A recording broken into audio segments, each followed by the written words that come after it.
All right. First Blood 1972. David Morrell's critically acclaimed debut novel. And here's the review. So the book begins and we meet Rambo and he's back on US soil. We meet him sipping off a bottle of Coke at a gas station, hitchhiking in Madison, Kentucky near Basalt County. He sort of resembles a vagrant hippie type, long heavy beard and hair, and people are avoiding him for good reason. Like one guy just, peels right out of the gas station. Because we kind of get a feeling like he's ready for any trouble that's going to come his way. Because he's sort of living this pattern of trouble or troublesome situations that kind of evolve around him in different counties. Or I should say different places. So the chief of police pulls up and immediately, begins to assume that Rambo's some sort of trouble. This is where we meet Will Teasel, or Wilfred Teasel. So off the bat, Rambo's very different, and that it's going to continue in great repetition. Through the first act. There's some chit chat and awkward staring as Rambo accepts the ride from Teasel. A much more complex version of Teasel this is, I would say. He's constantly judging and thinking. So Wilfred Teasel gives Rambo a tough time and ditches him far off out of town. Rambo's really defiant, he really comes across as defiant, since they met, and Teasel really gives him a tough time. So he ditches him on the other side of town, and in leaving, he warns him not to come back, but Rambo doesn't care, and Rambo returns to town, because Rambo don't care.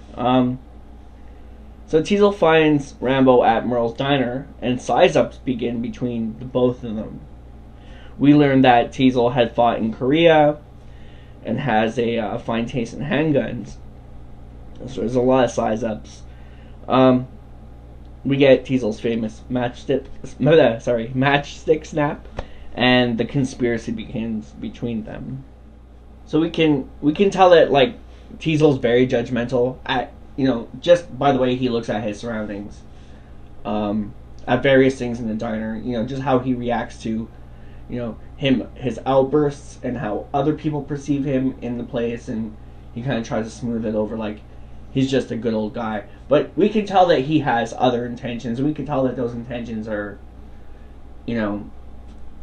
foreshadows to his life, or, dynamics to his regular home life and how he deals with things. He also smokes non-filters, and clearly this is his town, So Rambo pays an overpriced $1.30 for his trio, and once again they're off back to the cruiser, and back out of town for a second time. So Teasel, once again drives Rambo out of town and warns him again not to return. Then takes off again, but this time it's a little more cruder, kind of in your face, and it spins out, takes off, and doesn't even bother to honk the horn, to say, "Good luck, Mr. Hitchhiker, you're off on your way." Anyway, so Rambo, Rambo eats his lunch in a ditch. Again, he's unhappy with the wrong order they gave him, because he asked for a lot of onions and they didn't give him very much to work with. So then he burns the remainings of the food packages, which is a habit he learned back in Nam to remain undetected. And we start to see kind of flashbacks and Rambo's views on the past. So he starts doing some talking to himself, which I assume one would do, if they were that lonely or alone. I talk to myself sometimes. Anyway, So he kind of begins fighting himself over different things, and you can kind of tell he's agitated, and he kind of wants something to happen at the same time. It kind of feels like. So he decides once again to come back to town, crossing, multiple roadkill on the way. He makes his way, and we are told this predicament, has happened at least 15 times to him already.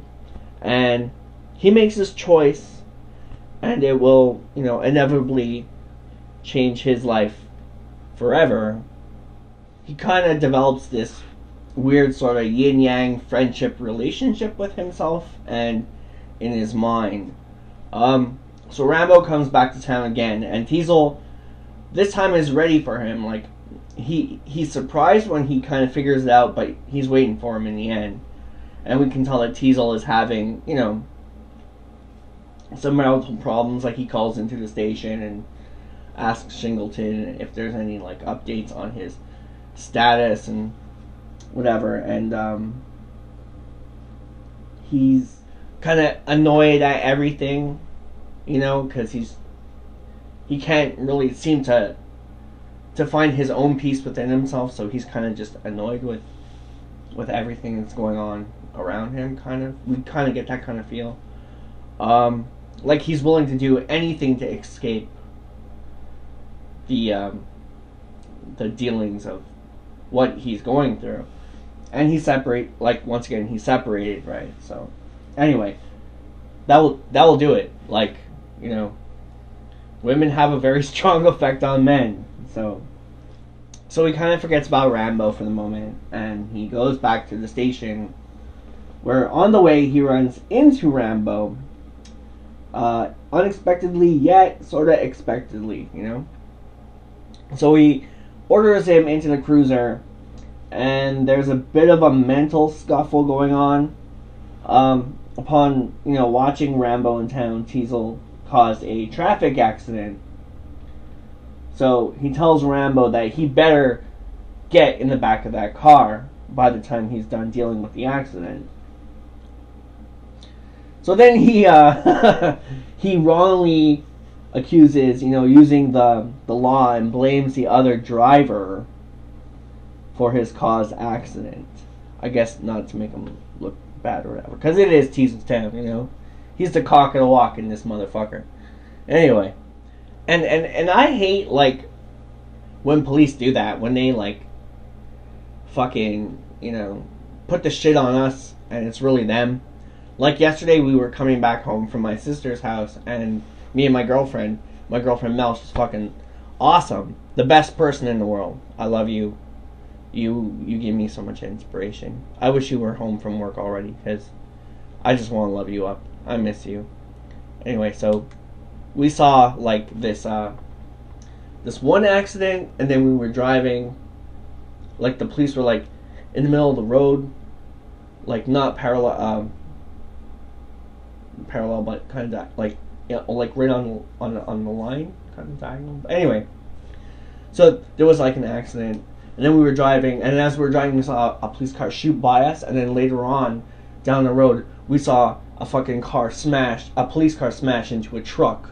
And it was one of those things that you just have to see. And that guy, the driver of the civilian vehicle, will probably get shit on. They're probably gonna make it seem like it's his fault, even though this motherfucking stupid ass motherfucking cop was, like, roaring past everybody on a crowded fucking, highway. Fucking flooring it past everybody on his shoulder. No siren, no lights, just all balls, just fucking flying by. Anyway, I fucking, I hate that shit. Anyway, okay, back to the review. I'm rambling on. I'm sorry. Okay, so in the meanwhile, after Teasel tells that to Rambo, and then he goes and shits on the fucking civilians of his fucking cokehead ass town. Sorry. So meanwhile, Rambo walks off into the distance, getting, sight, a sight of everything that's going on, and he's admiring a man-made stream of fish that kind of place like a reservoir kind of thing, whatever. And he comes across a gumball machine, and he almost purchases fish food that was inside, And there's a cool little sticker on the fish food / gumball machine talking about the corn. Rambo has a really nice, smart ass remark about that, about the youth corps, and it's funny. Rambo just ignores Teasel, who tells him, like, pretty much in assumption that Rambo is under arrest, to get in the car. And as soon as Teasel's back is turned, Rambo's like, "Fuck you," and like walks off and into the distance. So it's October in the book. It's a October setting, and it's really hot. And Rambo makes a couple of remarks about how he doesn't sweat, even though he's heavily clothed, to Teasel, which is pretty funny.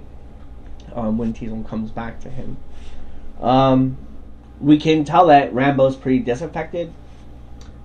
So Teasel pulls up to Rambo, admiring the stream. He's reluctant and ignores Teasel's request to get back in the cruiser, joking to Teasel about the fish a bit, smart ass like. And eventually Teasel gets fed up, and there's a bit of a physical scuffle. He goes to grab Rambo, and it's like, hands off. Sorry. Then Cockley rests his hand down on his gun belt, the holster, like not the holster, but the handle of his gun. So people start looking upon them, and Rambo starts going through multiple ways in his mind that he could disarm Teasel and escape Teasel. It's a fascinating little bit. Like, he starts thinking, like, I could snap his arms and his legs at the joints, or smash his Adam's apple to sauce and toss them down to the fish below.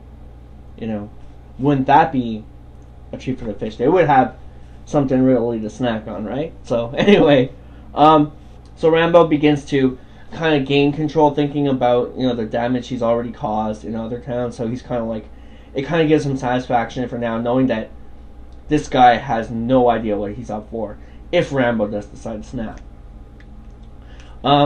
He talks about in Philadelphia, he starts thinking about things in Philadelphia. Like in Philadelphia, he had broken a man's nose for at a go-go bar, who kept trying to push past him to see the girl stripping, and a few months later in Pittsburgh, he had slit some kid's throat who had pulled a knife on him while he was sleeping in the park. He also hunted down that kid's partner down through the park while he was trying to get away in his convertible to escape. And 6 months ago, 6 months behind us, we should say, in the war hospital, he was almost unsalvageable. But now he's starting to cope with regaining control of his emotions and how he deals with things. And he agrees to go along with Teasel, smiling and proposing that he doesn't know what the purpose is, because he's just going to walk back into town anyway. So they get to the police station that's inside an old abandoned schoolhouse, and it's been painted red, and Rambo thinks that it's some kind of joke, and he thinks maybe he should joke about it, but also he's thinking about maybe it's time to talk his way out of everything, because now it's escalating.